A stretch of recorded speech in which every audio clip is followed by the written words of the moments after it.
We've got two speakers in this session. We've got Nicholas Jones and Louisa Bull. Nick is an author and former BBC industrial and political correspondent. Louisa is National Officer for Unite's graphical, paper, media and IT sector. I'll leave them to say more about themselves if they want to. We're going to start off with Nick. They're both going to take about 15 minutes and then there should be plenty of time, excuse me, plenty of time for questions. I'm hoping in my presentation to build on what we just heard from Justin and earlier from Dominic. And what I'm hoping to explain is that while the circulations of newspapers might be falling, I don't think their agenda-setting reach is on the way, and certainly that's been confirmed, hasn't it, by what we've just been hearing from Dominic and from Justin. And I would say, you see, that without a 40-year campaign of Euro-bashing by conservative newspapers, endless immigration scare stories, I doubt whether we would have voted to leave the EU.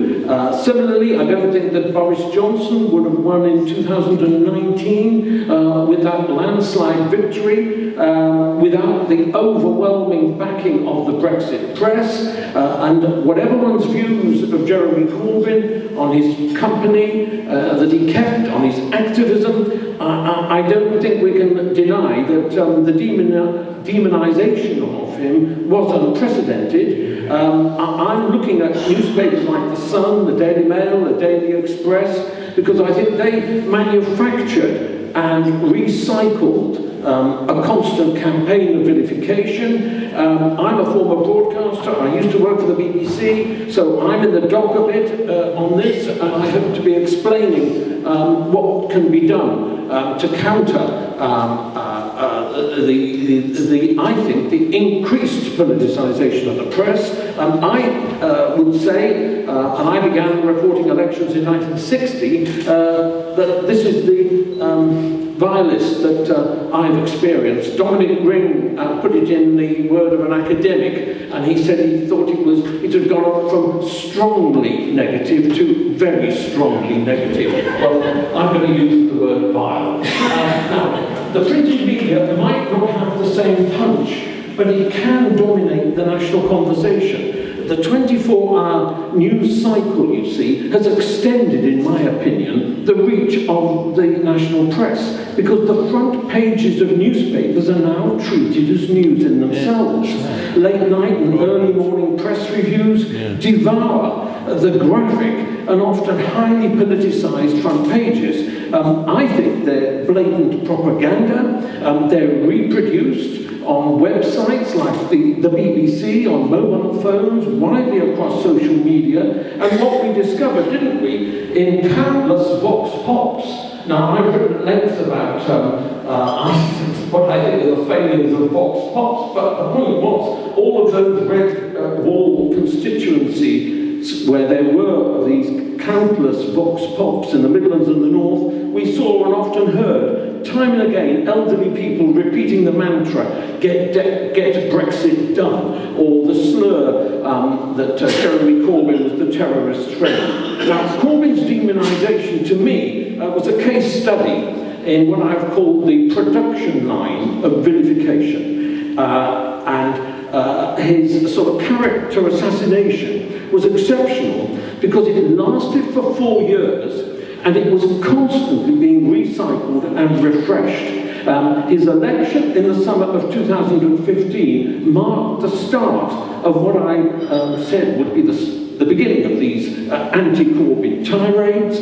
But what was significant to me as a journalist was that the same material was rehashed both before the 2017 election and the 2019 election, and well-worn storylines and photographs were continually reworked, and it became, I think, a masterclass by the country's highest-paid columnists and commentators in delivering an agenda-setting set of coverage for the pro-Brexit press. Now, Corbyn's election in September 2015 was the start of what I said is this visceral a demolition job.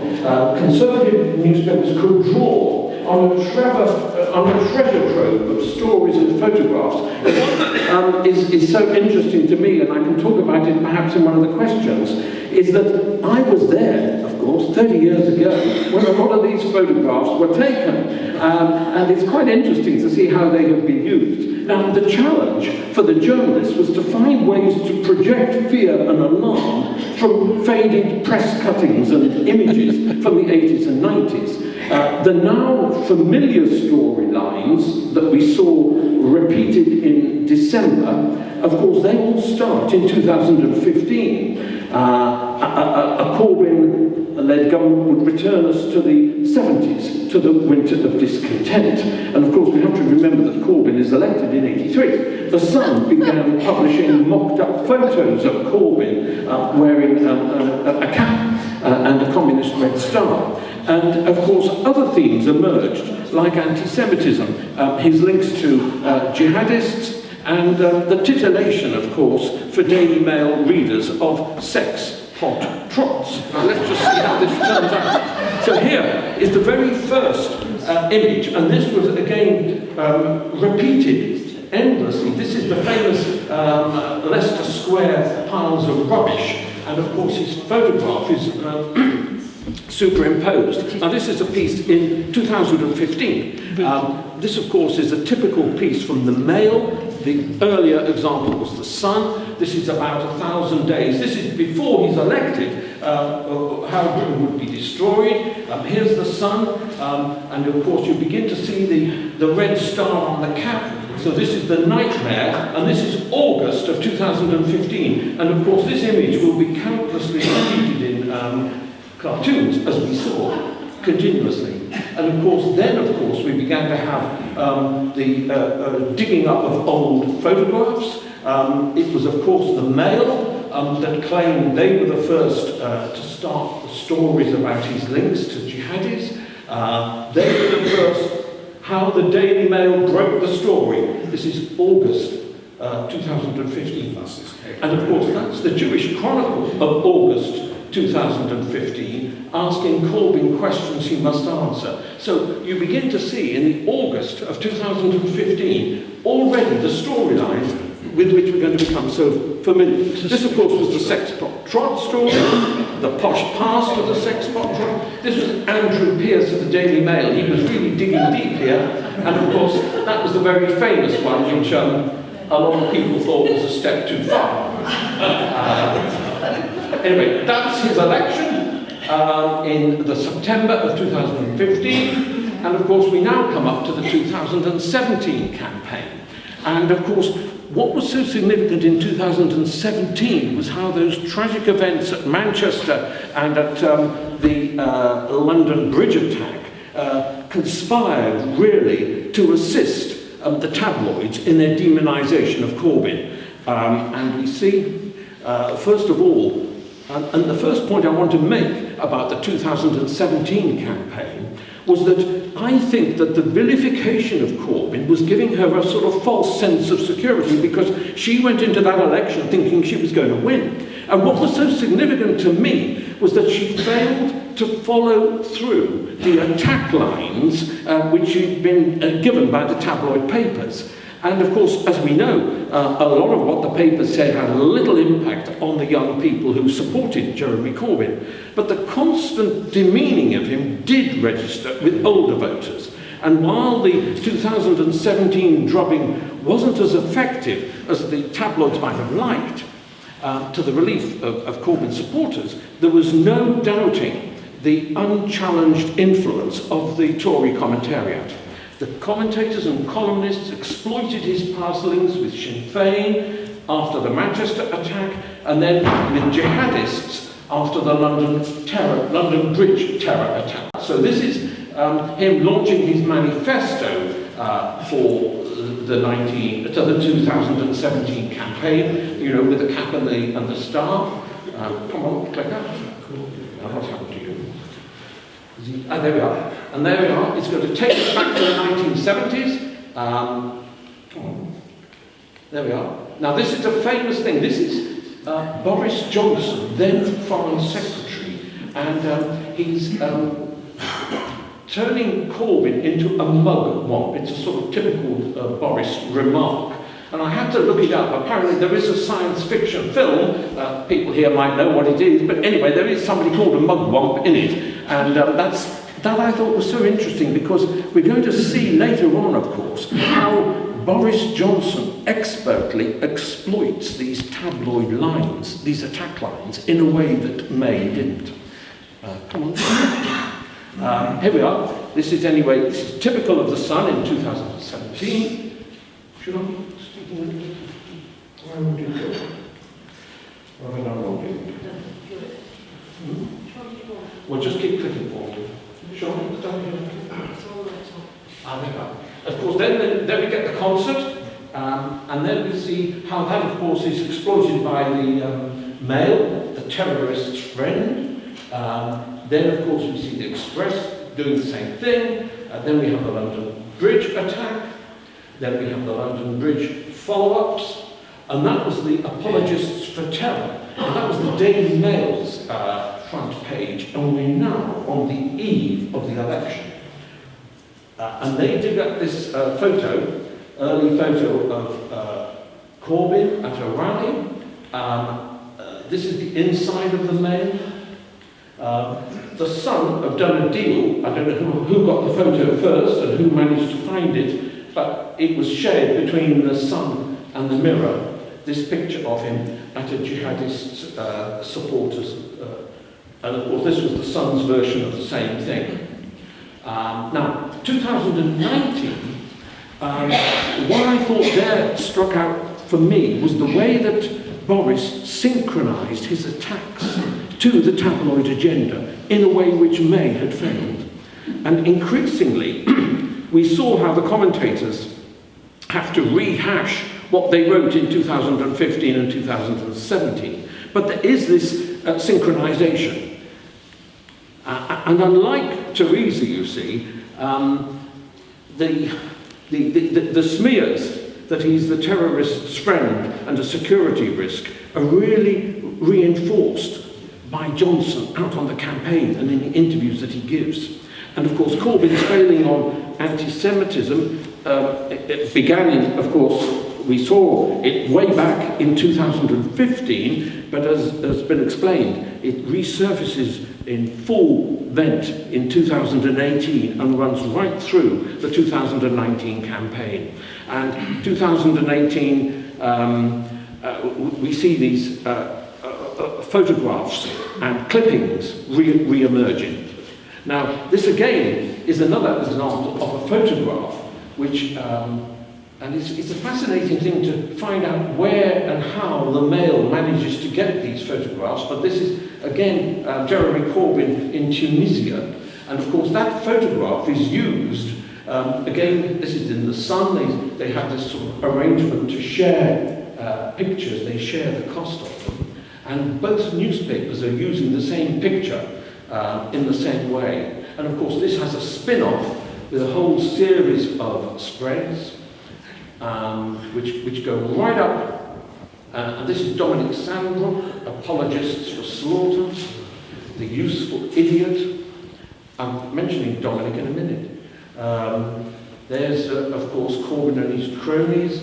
There's Tom Bauer. We see the same winter of discontent image popping up yet again. This is just in the run-up to the 2019 election. He's the enemy of the state.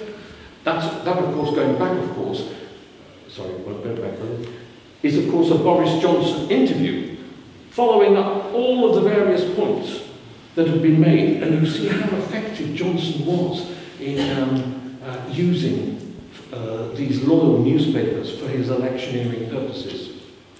And of course, these are the typical stories which we had in the final days of the campaign. And there was the nightmare, which this is the very eve of the election, the man who destroyed Britain, the dread flag. Now, steps to counter the dominance of the pro-Brexit newspapers. Now, I think that the news media at large should have the courage to flag up the heightened politicisation of the press. As late as the 1990s, most newspapers kept their political endorsements to an editorial column.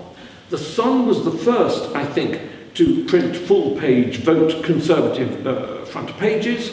And of course, for 3 elections, we can't forget, they had front pages backing Tony Blair. Now, instead of being just supporters, I think that the Sun and the Mail and the Express and the Telegraph are now, they're not just campaigners, they're propagandists.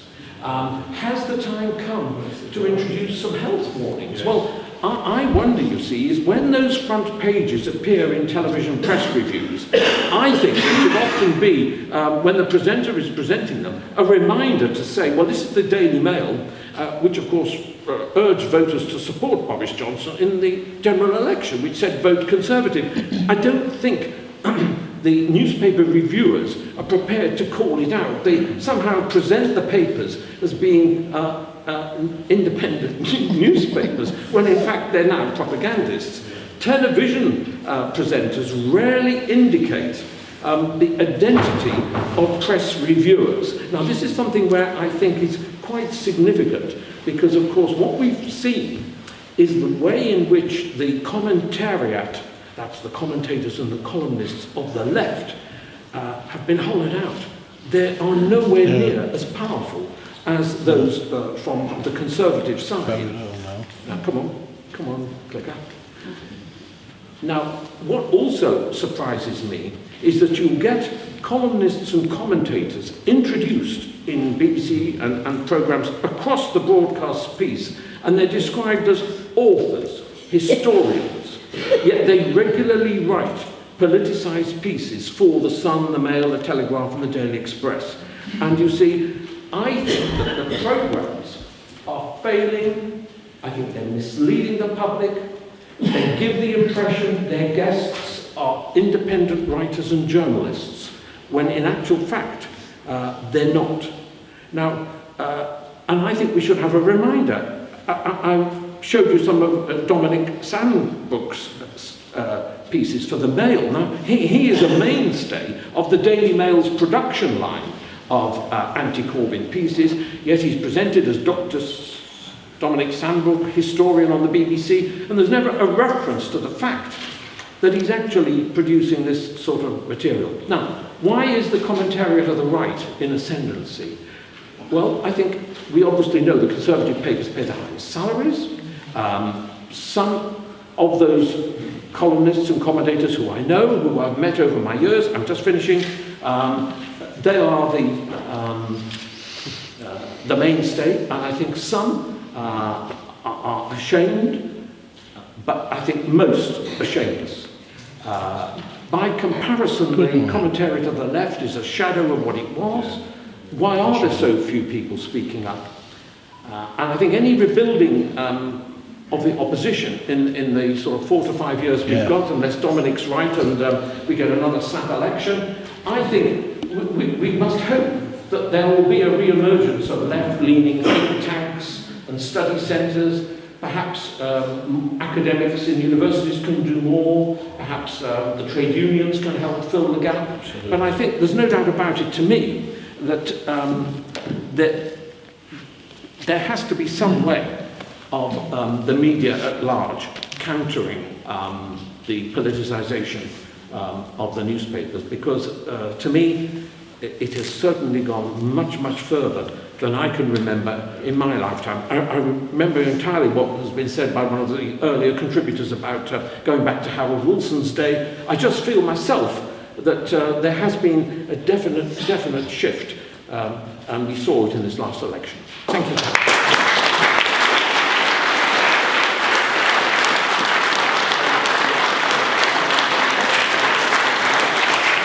We're going to wait until after Louisa's spoken to take any questions, if that's okay. So, Louisa, it's over to you. Are you going to speak from there or here? I am. I'm going back to old school. I haven't got PowerPoint. I've just got a speech and a rostrum. So, good morning, colleagues. As I've been introduced, I'm Louisa Ball, and I'm the National Officer for Graphical Paper, Media and IT section of Unite. And I've worked in the national newspapers myself since the 80s. I've been an elected trade union official since the late 90s, and then oncoming of Blair. So I haven't got the academic knowledge, but obviously having worked in Fleet Street and supported my members over the years, I'm hoping to give you some perspective from Unite. I wanted to thank the organisers firstly for inviting me to speak this morning. MediaNorth is an organisation which Unite supports, and we're really pleased to be working with you in tackling the whole situation that we face in the UK media at this time. Indeed, Unite was pleased to assist with the production of the excellent Election Watch publications, and you can be assured of our support in the future. My contribution is around the ownership, regulation and ethics of the UK media, and I'm sure there will be some discussion around this at the end of the session. However, before that, I think it is important to comment on the current situation in the UK media following the general election and Brexit.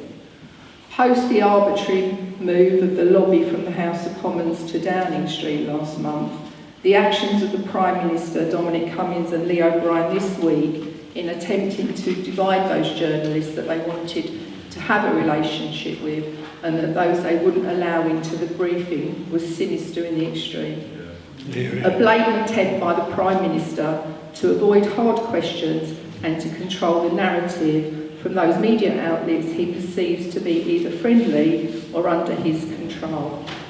We should all applaud those journalists that walked out, and I for one hope that the lobby team refused to be bullied by Johnson.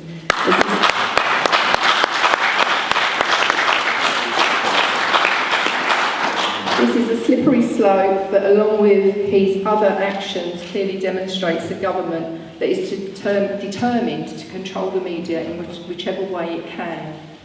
Colleagues, it's also important at this time to make comment about the treatment of Jeremy Corbyn during the general election by some of the media. And we've said a lot about that already this morning. We know this is not a new practice. Indeed, it was Ralph Miliband in the late 1960s who noted, "The press may well claim to be independent and to fulfil an important watchdog function, but what the claim overlooks, however, is the very fact that it is the left at which the watchdogs genuinely bark with most ferocity, and what they are above all protecting is the status quo." And this rings true now. In their attacks on Jeremy Corbyn, the right-wing media went further than ever before. They moved away from taking a legitimate critical stance in reporting to one of active opposition. Through scorn, ridicule and personal attacks, through association and through lack of voice or misrepresentation, they actively turned the minds of the electorate, developing an image of Jeremy they wanted to portray. And I think we have seen the shape of things to come in the past week or so, following Brexit, in regard to the historical attacks on the European Union. With newspapers such as The Express, The Mail, The Sun and others willing to tell any story that would support the Prime Minister, no matter how ridiculous his position on Europe may be, and to possibly try to turn the country against anything the European Union does. So this leads us to where we need to go for the future. When the Campaign for Press and Broadcasting Freedom was set up many years ago, the print unions were among its founder members. We were basically dealing with the national and provincial press and the early days of satellite television. Now we have to deal with the media as a whole, which includes a declining printed media, more TV and radio stations than ever before, and of course websites, blogs and social media such as Twitter and Instagram. Unite is of the view that it will be extremely difficult to begin to pull together a narrative for media reform in the immediate future. However, the special issue of MediaNorth, issued on the 8th of February, does go some way into signposting where we need to go. It is clear that the UK, in particular, is divided, and no matter what happens in the forthcoming Labour leadership election, whoever is elected will face a hostile press. Of course, the ownership of media is still a major issue. As the Media Reform Coalition outlined, Britain is one of the most concentrated media environments in the world. 3 companies dominate 83% of national newspaper circulation. 5 companies account for 80% of the national newspaper market when you include the online readers. 5 companies own 80% of the local newspaper titles, and 2 companies nearly half of all commercial analogue stations. There is little public accountability. The Press Complaints Council is toothless, and since the advent of fake news, newspapers, blogs and social media seem at liberty to say whatever they want with impunity. This has been driven through by bans on certain newspapers by the Conservative Party, the unwillingness of the Prime Minister and his ministers to face scrutiny, and now the first major attack on the BBC through decriminalising non-payment of the licence fee. During the general election, there was considerable criticism of perceived bias by the BBC, and at times it became impossible for many of us to defend some of the actions or comments of BBC reporters.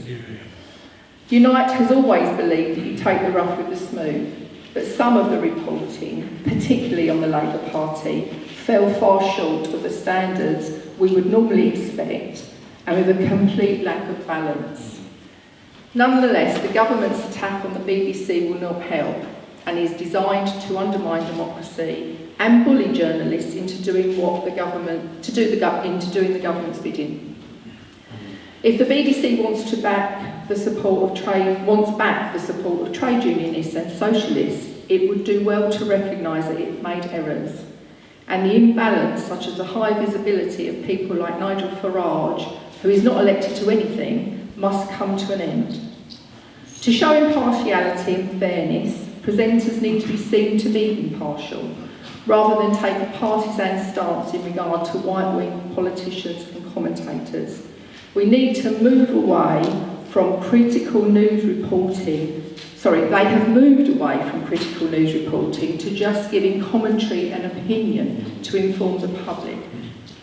It is clear that as an opposition, the Labour Party needs to have a robust and coherent response to perceived bias, wherever it occurs and where it is so blatant. As we have seen from Johnson, in terms of inaccuracy and the refusal to be scrutinised, this must be called out by Labour. There needs to be a clear view from those people who care about democracy that social society, including Labour politicians, trade unions and commentators, need to be defended against these attacks. We need to be a critical friend of the BBC and ensure that, as Granville Williams said in his recent article, that lobbyists from Sky, Netflix, Amazon and others, and the Tory supporting newspapers, are not allowed to bulldoze the BBC and other broadcasters into doing their bidding. We also now need to build a coalition with the Labour Party and trade unions and progressives to call out the media bias that Nick Jones also highlights in the conference special publication. In regard to social media, unfortunately, there is a complete lack of regulation, and it is almost impossible to control without the state having an ability to shut down websites, which is in nobody's interest. We believe we have to turn our attention to the abuses that seem to be allowed on social media almost daily. The campaign, particularly within inside the Labour Party and trade unions, for regulatory bodies with real teeth, where those people wronged and bullied in the social media can complain and secure recompense. I hope I've given you, colleagues, some food for thought. This is going to be a long road. We can expect to see Johnson and his cabinet behave in a dictatorial manner and with impunity. And I do hope that the support of trade unions, Labour Party and Progressive in the country, and that MediaNorth can play an important part in holding Johnson and his government to account whenever and wherever it's possible. Thank you.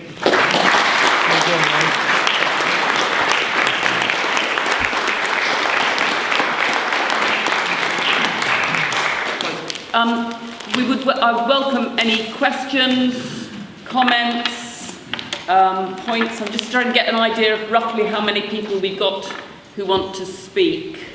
Untitled Chapter, I'm just a Labour Party member. the Labour Party has probably the biggest ground army in Europe in terms of activists and its traditional way of doing things. But is it about time we'll start thinking about an air force to keep an eye on the media, to train our activists not only to knock on the doorsteps, but to knock on the doorstep of the BBC and other. Why not? Is it time to be systematic, surgical, and forensic with the BBC, and if necessary, ruthless but fair? I'm going to take 3 or 4 and then ask for some comments back and then take another block. So, yes, you're going to have Hello, I didn't say before, I'm a scientist, professional scientist, astrophysics, and looking at what we're saying, when we put the forces together and say what's happening, this is the 3,564th day of Tory governments, nasty Tory governments. We've got 4.5 years before the next election, which is another 3,600 days about. How do we win it? There are forces that really can help us. If we look around at the people who are activists, they're activists because suddenly they've decided this is not fair. I am going to do something about this. And they bring people with them. And we should be supporting that. We do. But we can use technology to do it. If we look around, Facebook, Google, and all the others actually go way beyond what trade unions and the left use the new technology for. They use it for building activists, building action. We just use it for giving people information. We should produce an app which will support people in activists, giving them all the tools that they require to be effective activists. And I'd like to propose, well, I am proposing that the Labour Party or the trade unions, or my trade union Unite, actually does something about getting such an app. It's quite easy to do, and we could give it to all Labour trade union members. So that would make an enormous difference in getting people. And another controversial thing, look, I mentioned 1923 and the election. The 2 things that have happened, well, we've got votes for women, that's very good. But we've lost the newspapers. We had a whole host of newspapers in 1923. If we actually look round, we do have a national newspaper with a great deal of experience. It's rejected by many, and I'm mentioning the Morning Star. And I'm mentioning the Morning Star because it's actually a cooperative. It's owned by its readers. If everybody here took a share in it, we'd control the Morning Star. I mean, their meetings have 10 people going to them. It can't be beyond. So I'm looking at as scientists. Those are the facts of life that we're living in, and we've only got another 1,600 days. My name's Colin Challen. I was the last Labour MP for Morley and Rothwell. I don't know if there's any ethical issues with what I'm about to suggest, but bearing in mind all the stories that Nick showed on the screen, they all have bylines, and these people generally tend to be anonymous. Dominic Sandbrook is maybe an exception, there's 1 or 2 others. Shouldn't we also focus our attention on some of the individuals that write this crap and perhaps expose them in ways which, as I say, may not be ethical? Some of them might be NUJ members. If they are, perhaps going to be kicked out. People who write this stuff should be forced to take a Hippocratic oath to tell the truth. If they can't do that, they shouldn't be in those jobs. Medical profession.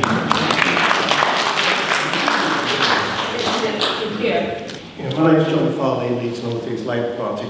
First, just a quick comment, which is about the selection of journalists in commentariat.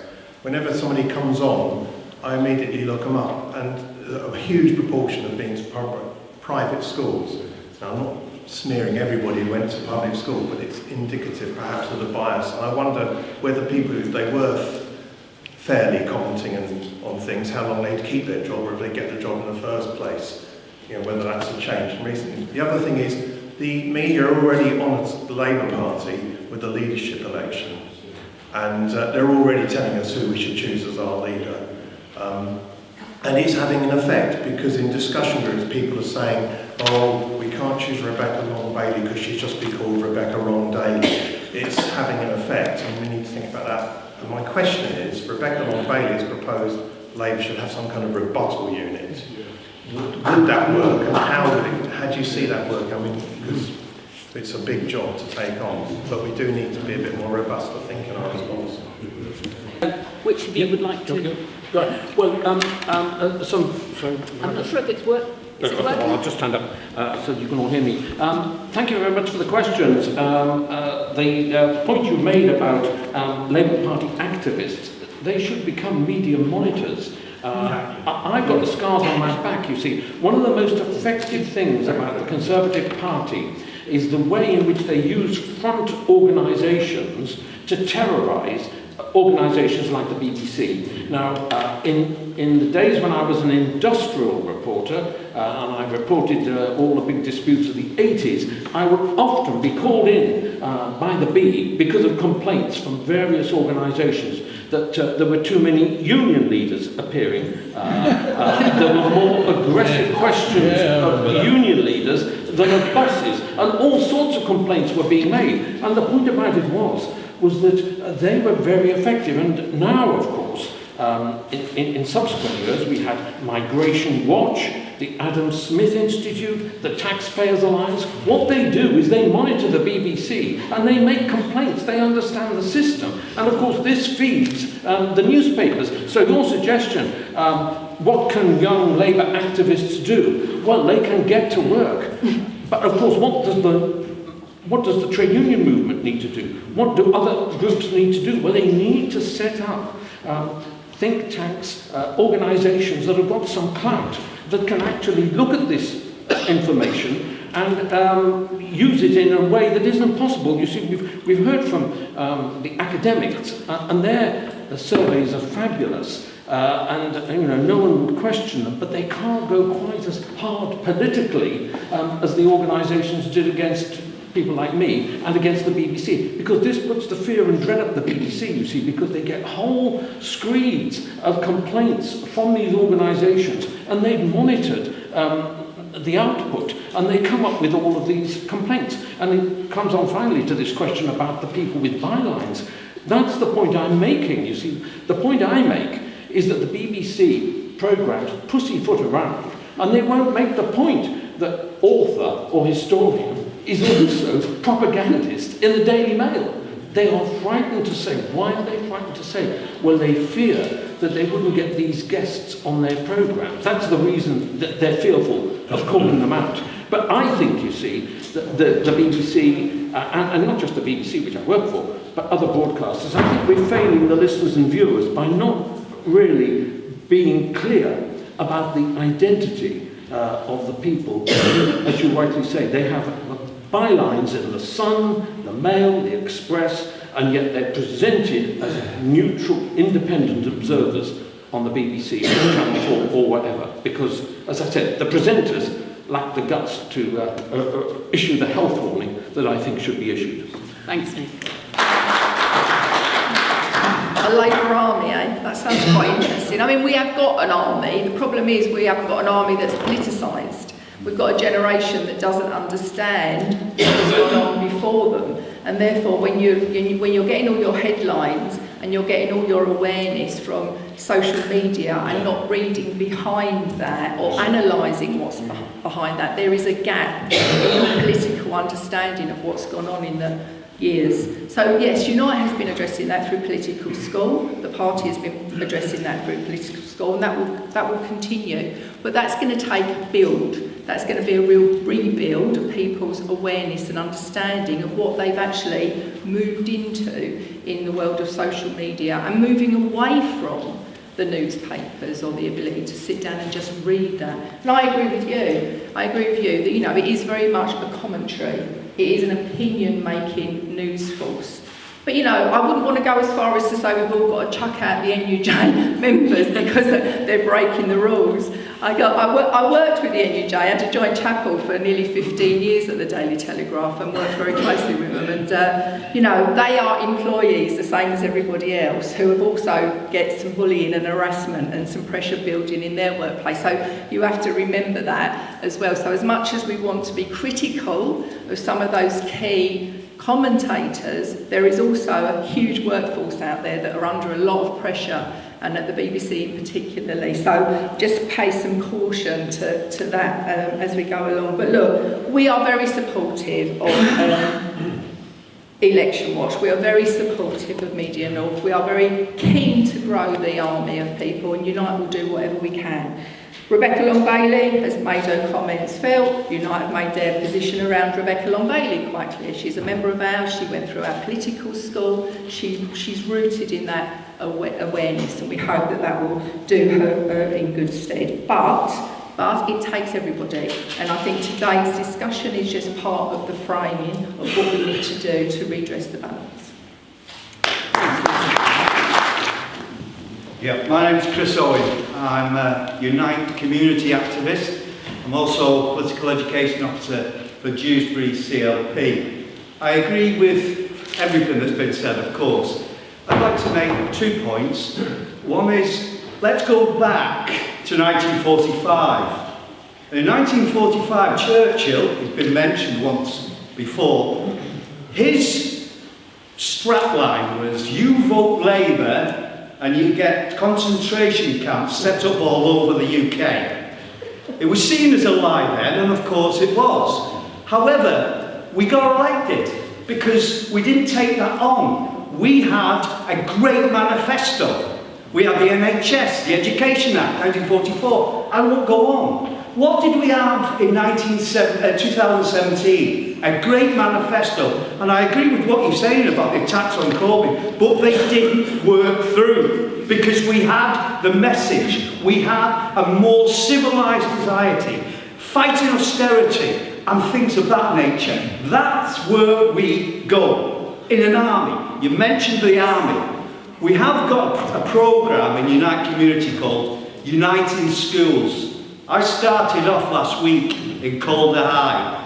That is where we're going to bring forward young people, first off, the lies and the myths about trade unions, and then you talk about the political avenue that you take as a trade unionist, and that is, of course, the Labour Party. Thank you. Thank you. Sorry, could you just say that? Sarah Perigo, Leeds North East Labour Party and a retired academic. It was just really a comment on this issue of the BBC in particular refusing to talk about the background of someone they're interviewing as an expert or whatever. And I was reminded quite recently of an interview, or 2 interviews really, with Alan Dershowitz, who is an American Harvard professor of law, who was being interviewed about Trump's impeachment and saying that the Senate were right not to impeach him. And he was actually introduced as a member of the Democratic Party. And somehow, this was interesting because he's a member of the Democratic Party, he's not. But actually, if you know anything about Alan Dershowitz, he is really right-wing. He's been a member of the Heritage Foundation. He's the person who wrote, under Bush, something called torture warrants, so that you would allow the American government to torture prisoners, but within bounds. He's also one of the people who's been absolutely responsible for the persecution of American academics who've been critical of Israel, accusing them of anti-Semitism. None of that was actually mentioned in this article, and unless you know about him, like I do, you wouldn't know. You would think this is a Democrat, a liberal in America defending Trump. I just thought it was an amazing example of what you were talking about. Thank you. I'm Sylvia Harvey from the UCU, the University College of Union. I'm just a member of the union. I'd like to talk about how we keep in balance the looking back activity and the looking forward activity. And I'm a little bit wary of the deep state arguments, not because there isn't a deep state, there clearly is. But the problems that we face now go back an awfully long way. And my Member of Parliament was reminding us that in 1945, on the eve of the election, the Express, I think it was, had on its front page a headline which said, vote Labour and get the Gestapo into Britain. Okay? Vote Labour and get the Gestapo into Britain, 1945. So the level and intensity of the attack is not new. I'd like to say something about the BBC in particular. The left is rather good at, I mean that seriously, good at criticising the BBC. quite rightly, often quite rightly. But I think you'll find that it's the right that's effective at seriously damaging the BBC, disabling it. And I would look carefully to see what's going on now in the Conservative Party in government in relationship to the British Broadcasting Corporation. The new chairman of the Select Committee for Culture, Media and Sport, which is the parliamentary committee that deals with broadcasting, has just been changed from, I would say, in my opinion, quite a moderate conservative to a clearly far more right-wing conservative who is deeply opposed to the BBC. Read the front page of the Sunday Express 14 days before he got re-elected. No, not re-elected, sorry, he displaced the existing chair and replaced and brought a new one. So anyway, just quickly, since 2010, the BBC's budget has been reduced by, in my estimation, nearly 40%. A big chunk in 2010, and a big chunk again in 2015. And we're waiting now to see what the outcome of the over 75s licence fee is going to give us. But please watch out for the money side. Look at where the money is going, and look at who's making the attacks and why they're making the attacks. This is not to say for one moment that people shouldn't be criticising the BBC when it gets things wrong. But please remember that what keeps the institution going, what keeps it breathing, is its resources and its workforce. Thanks. Steve Norrell, I'm the author of the book that you referred to, Smear. I actually don't think the smears against Corbyn are at the same level as Wilson and Benn. You are right, I think, that they're more sustained over a longer period, but they didn't really manage to find a great deal. Whereas I think the smears against Wilson and Benn were much more serious. However, Wilson and Benn knew how to use the media, and Corbyn hasn't a clue. He's a masochist. He's an easy target. They did nothing to stop this. And one point is, we knew what was going to happen. Why do you have somebody up front who is obviously going to be the target? Because you can't change the newspapers at the moment and the media, but you could change the leader. This was inevitable, and it's so easy to do. I do agree with the point that it's the run-up to the election. With reference to the earlier talk, I understand that 95% of the voting population had decided on the first day which way they were going to vote. So the media campaign post that had very little effect. It's this long-term one. And one of my neighbours, the village where I live, he's one of the producers on Today programme. And he says that they go in, and if you go into the office, it's full of the newspapers.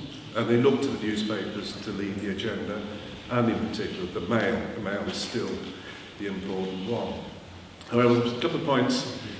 Yes, journalists going into journalism now are overwhelmingly middle class and private school, because they're the only people who can afford to do it. This is a real problem, I think.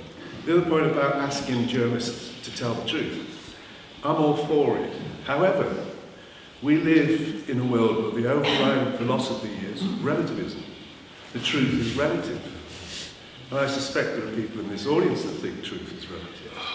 So how do you expect, or should expect, journalists to follow that if they believe truth is relative? And we see it in the internet. Everything is an opinion. There is no truth. So, but the other point about sources, it's very noticeable to me that the BBC are now using sources which 20 years ago were unacceptable. You get the IEA, Institute of Economic Affairs. 20, 30 years ago, this was a fringe group. Now they are on almost every day. And there are other groups like this which weren't accepted in the past. And one final point is, I think the overriding ideology of the time is choice. And the BBC buys into this. The idea that rational choice, it's across the board. And so when somebody like Corbyn or the Labour Party basically opposes that, they are going to be opposed. And it is an ideological battle. So finally, I think journalism is in deep trouble. It isn't simply about ownership and all the rest of it. The very basis of journalism is in trouble. We've gone through centuries of facts, opinion, education, And now we are into this period of falsehood, anti-truth. And until we deal with that, in terms of education, academia, etc., we're really not going to change very much.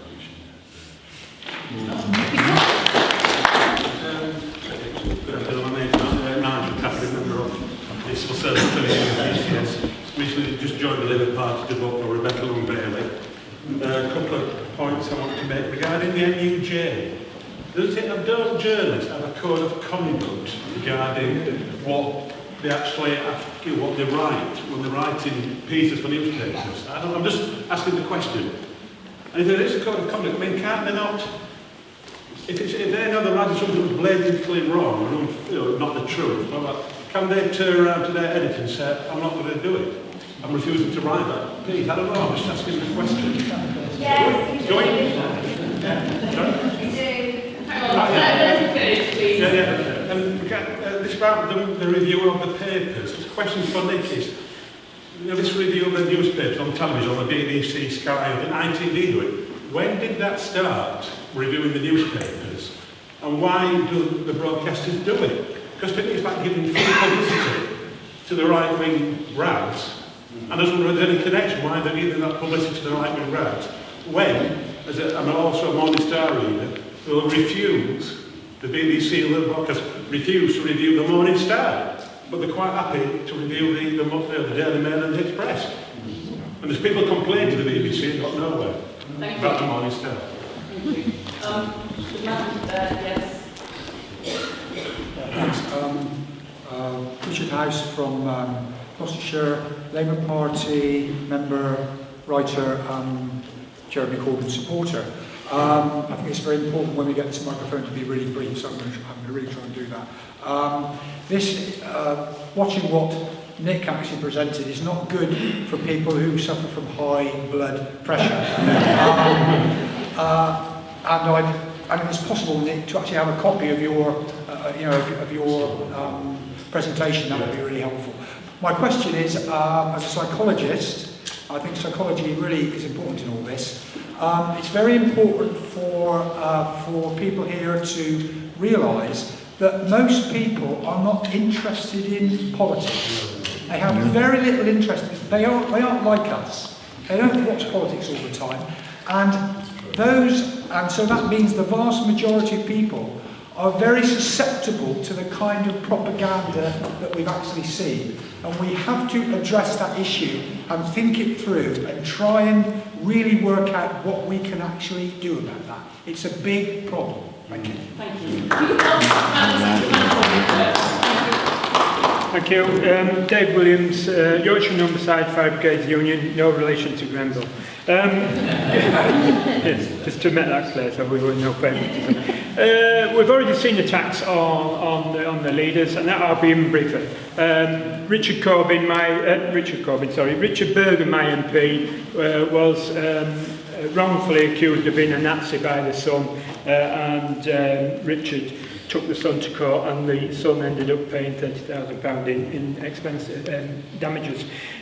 For me, it's a question to Louisa really about the press media. I think we've got three options: discourage, encourage, or influence. Discourage people from reading the Sun and the Mail, so that the numbers do plummet. And again, I'd like to know what your thoughts about doing one or the other, or even all three in some sort of order. So discourage people from reading the right-wing media. I know Peter's here, but encourage people to take up left-wing papers like the Daily Star. Yeah. And influence those already within the right-wing media, press media particularly, to take more of a balanced view or a left view, it depends. So I just wondered what your thoughts were about them priorities. Thank you. Yes. I think it is, yes. Yeah, thank you. My name's Tony Levine. I'm a member of the National Union of Journalists, and I think one issue, whilst I agree with all the slides, all the analysis, I think one issue which has been overlooked here has been the cut in numbers of newspaper staff. And because of that, what we've had is, look, I used to work for The Guardian, and The Guardian is now a pale reflection of what it once was. And that's because of money. Guardian circulation has fallen by 2/3 over the years since I worked there, and etc. And okay, same trajectory as the Telegraph, the Times, all the rest of them. But the point is, if you look at The Guardian, look at what is the most read articles in it. It's in this thing called Comment is Free. And they're almost invariably highly read. It's the commentariat with which more people in here will agree with than the other papers, fine. But it shouldn't be called Comment is Free. It should be called Comment is Cheap. Because this is basically a cheap way of filling up pages. Look at Newsnight, the TV programme, which is being threatened with cuts. I don't hold out, much hope for Newsnight politically. It's all the things that people have said it is, but, okay, there has to be a but, doesn't there? But one of the things they're going to cut back on dramatically are those films that they did. And those films were investigations which were often excellent. Like a recent one this week was on immigration and Windrush and people being banged up and double punished. That was good. Now those things will go, and we'll have more and more and more of space-filling, cheap, because they are cheap, commentariat. And there we are. And I think, whatever the reason is, we have to look at the cheapness of filling up pages with these words compared to actually going out and getting proper stories, which is very expensive, believe me. Thank you. There was too many to answer them all, so I'm going to try and do it in the round and perhaps leave the broadcasting ones to particular ones. I mean, what I would say is that in the last election, the left's problem was that they talked to themselves on Twitter in a vacuum, and therefore they believed their own messaging, and therefore we didn't get out to the world. If we stop reading the right-wing press, we won't get out to the world. You keep your friends close, but you keep your enemies closer. So we need to know what's being said. So I'm not an advocate for shutting down or not reading newspapers. That said, I was also part of WAPPing, and I've got personal views about some of the titles. But and the Morning Star, of course I advocate for the Morning Star, they're my members. But, it doesn't reach out, and it can't reach out. It's a newspaper that doesn't have the money or the distribution network to get out to the world. Unless you all want to do more, it is what it is. And so it's not going to get on Newsnight, it's not going to get on the Today programme as part of the mainstream discussion. The BBC, of course, I absolutely support the BBC. The money side of it, our members, the NUJ and the BEC2 members there, spent months of deliberation cutting their own pay terms and conditions to do a deal with the BBC so that they could help them to afford what they were being imposed on from government. So we add the pain there as well. And whilst I support the licence fee, there is clearly much that needs to be done to address that problem. Let me think, what else should I do? Some of it's definitely for Nick.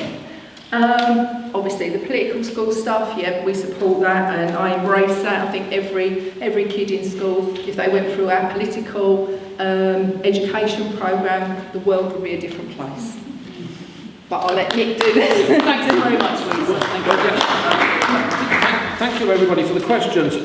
Let's just deal with this point, which I'm quite correct. I accept that, I might be wrong in thinking that the treatment of Corbyn was viler and more threatening than perhaps subjected to Wilson all those years ago. The point I would make is that today those attacks are all-embracing, because of course the point is the sort of front pages that I showed you, they are being picked up by broadcasters who want to get their scalp by getting Jeremy Corbyn to apologise for having met Jerry Adams 20 years ago. They want to put the pressure on him, and that then gives the Daily Mail another story, because Corbyn refused 6 times to answer the question, why don't you condemn the IRA? So I think that's the difference, I think, to me now, is that it's much more all-embracing. We had a very interesting question. What about these highly paid members of the commentariat on the Mail and the Sun? Well, unfortunately, they're not members of the NUJ. That's the point. There might be workers in those newspapers lower down the food chain who are members of trade unions and in the NUJ, but the high flyers aren't. Believe me. And then the final question which I can pick up on is this question of when did press reviews start? Well, what happened was, you see, that television began expanding in the 80s. We had breakfast television, we then had rolling news, and of course we then had press reviews on the morning shows, sitting on the sofa. We then had the rolling news starting, and of course the importance that you have to understand for broadcasters of the press reviews is it's an easy way to get into often very tasteless stories that the BBC wouldn't have wanted to report in its own right, but we can show you the front page of the Sun or the Mail. So you have to understand the psychology of it. These press reviews are very useful to the broadcasters. They can get into stories that they haven't got the courage and perhaps shouldn't have done themselves. We quite accept that. And it also, of course, and this is the most important point, is it does fill airtime. And they do have a lot of airtime. So this is a moment, and this is why I think the fact that these front pages have become so politicised, I think, is a reason why, it's back to your media monitors, the very pertinent question that we were put to us. I mean, this is, wouldn't it be wonderful, and I take your point, if you could educate the young people of today to understand that link, what these newspapers are doing and how it's brainwashed their grandparents. I put that word in quotes. Well, if we had an army of young activists who were monitoring the media and were calling the BBC out, why did the BBC today ask Jeremy Corbyn 6 times that question? You only did it because it was the splash in the Daily Mail. Now, if young people were pointing that out and pointing it out in their comments on the BBC website, they'd get noticed. Thank you.